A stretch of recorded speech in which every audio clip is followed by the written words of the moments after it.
अंग्रेज चले गए मगर अंग्रेजियत अभी तक नहीं गई, जिसके लिए हम लोग कभी बोलते थे कि अंग्रेज बेचारे चले गए भारत को देकर आजादी, पर अभी तक तुम गई नहीं चर्चिल दादा की परदादी।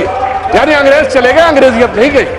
भारत के इतिहास का इकलौता चुनाव था जब विदेश में बैठे हुए किसी धन कुबेर ने यह कहा हो कि वो $1 बिलियन खर्च करेगा मोदी जी की सरकार को हटाने के लिए। ये चुनाव भारत के इतिहास का इकलौता चुनाव था जब चुनाव भारत में हो रहा था और कांग्रेस के नेता आर्टिकल विदेश के अखबारों में लिख रहे थे। शशि थरूर जी ने बांग्लादेश के अखबार डेली स्टार में आर्टिकल लिखा, Modi has to go. Uttar Pradesh में आज समाजवादी पार्टी और कांग्रेस एक साथ आए हैं, तो मैं सिर्फ इतना कहना चाहूंगा कि ये लोग जिस वोट बैंक के चक्कर में साथ साथ आए हैं वो एक के लिए बड़ा चिंता का सबब बनने वाला है। सपा कहती है मेरा कारनामा तो देख, तो कांग्रेस कहती है मैं तेरा आशिक पुराना तो देख, तो उधर एक हैदराबादी हजरत है जो कहते मेरा घराना तो देख। और इस ट्रायंगल से का एक नया स्वरूप इस चुनाव में उभरता हुआ नजर आया। भारत का यह चुनाव भारत के इतिहास का इकलौता चुनाव था जब विदेश में बैठे हुए किसी धन कुबेर ने यह कहा हो कि वो $1 बिलियन खर्च करेगा मोदी जी की सरकार को हटाने के लिए। यह चुनाव भारत के इतिहास का इकलौता चुनाव था जब चुनाव भारत में हो रहा था और कांग्रेस के नेता आर्टिकल विदेश के अखबारों में लिख रहे थे। शशि थरूर जी ने बांग्लादेश के अखबार डेली स्टार में आर्टिकल लिखा, मोदी हैज टू गो। अरे भाई विदेश के अखबार में क्यों लिख रहे हो मोदी हैज टू गो? और उसके बाद भी, और ये इतिहास का पहला चुनाव था जब पाकिस्तान के एक मंत्री स्तर के व्यक्ति ने कांग्रेस और राहुल गांधी जी की भूरी भूरी प्रशंसा ही नहीं की। उनका वर्ड था फवाद चौधरी का कि बीजेपी हटनी चाहिए, मोदी जाना चाहिए, उसके बाद जो मर्जी हो कर लेंगे। यानी वर्बेटम वही था जो था।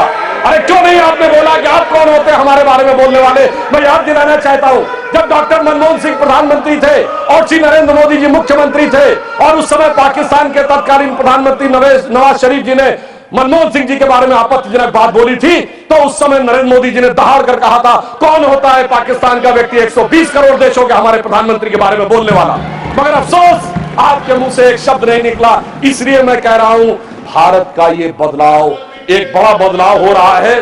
और मगर इन चुनावों ने एक निष्कर्ष और दिया है सभापति महोदय, एक निष्कर्ष और दिया है कि कांग्रेस पार्टी को आज बड़ी उत्साह नजर आ रहा है कि वो उभर कर सामने आ गए। मगर महोदय एक बात ध्यान देने योग्य है इस चुनाव में कि जहां हमारा और कांग्रेस का मुकाबला था वहां तो कांग्रेस कुछ नहीं कर पाई, अपने सहयोगियों के कंधे पे चढ़ के बहुत कुछ प्राप्त किया है। उत्तर प्रदेश में आज समाजवादी पार्टी और कांग्रेस एक साथ आए हैं, तो मैं सिर्फ इतना कहना चाहूंगा कि ये लोग जिस वोट बैंक के चक्कर में साथ साथ आए हैं वो एक के लिए बड़ा चिंता का सबब बनने वाला है। महोदय ये कुछ हिंदी फिल्मों की पुरानी स्टोरी की तरह है कि पुराना आशिक लौट के आ रहा है। अगर वो पुराना इश्क जाग गया तो आप ये समझिए कि ये समाजवादी पार्टी के लिए बहुत बड़ी चुनौती होने वाली है, क्योंकि वो कहते हैं, सपा कहती है मेरा कारनामा तो देख, तो कांग्रेस कहती है मैं तेरा आशिक पुराना तो देख, तो उधर एक हैदराबादी हजरत है जो कहते मेरा घराना तो देख। और इस ट्रायंगल से का एक नया स्वरूप इस चुनाव में उभरता हुआ नजर आया। और सिर्फ एक एक उदाहरण बताता हूं कि भारत का इन पे इन्फ्लुएंस था या इनका इन्फ्लुएंस भारत पे था। जो मैंने बताया कि अरब के लिए अरब के तमाम हिस्टोरियन जिसमें इब्न असीर, इब्न अल खल्दूम ने लिखा है अजीदुल इल्मीन इल बिलादुल हिंद, ये अरबिक का वर्ड है जिसका मतलब होता है कि हिंद यानी भारत से cool bridge of knowledge and wisdom आती। वो भारत को मानते थे कि हमने ज्ञान यहां से सीखा है और ये कहते हम वहां से आए।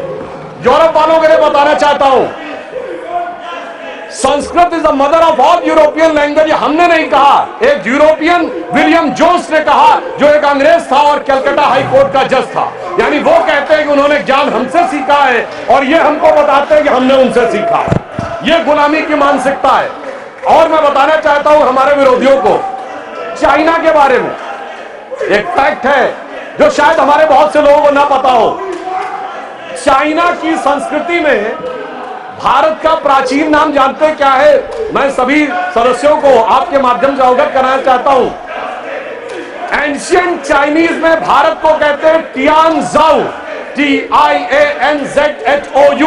कोई जाके चेक कर ले कि चाइनीज भाषा में टियान का मतलब क्या है और जाओ का मतलब क्या है। जाओ का मतलब होता केंद्र, जैसे हमारे यहाँ पुर है, नागपुर, कानपुर, जयपुर, वैसे ही वहां ग्वांगझाऊ होता है।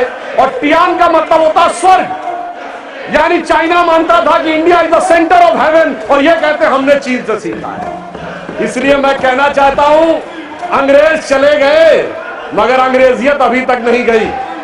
जिसके लिए हम लोग कभी बोलते थे कि अंग्रेज बेचारे चले गए भारत को देकर आजादी, पर अभी तक तुम गई नहीं चर्चिल दादा की परदादी। इसलिए मैं इन लोगों के लिए कहना चाहता हूं कि इनके दिमागों में अभी भी वो गुलामी की मानसिकता भरी है कि न संयम व्यवस्था न एकात्मता है, भरी है अभी तक मनों में गुलामी। और वही राग अंग्रेजियत का पुराना सुनाते अभी लोग नामी ग्रामी। ये लोग उसी अंग्रेजियत के राग में फंसे हुए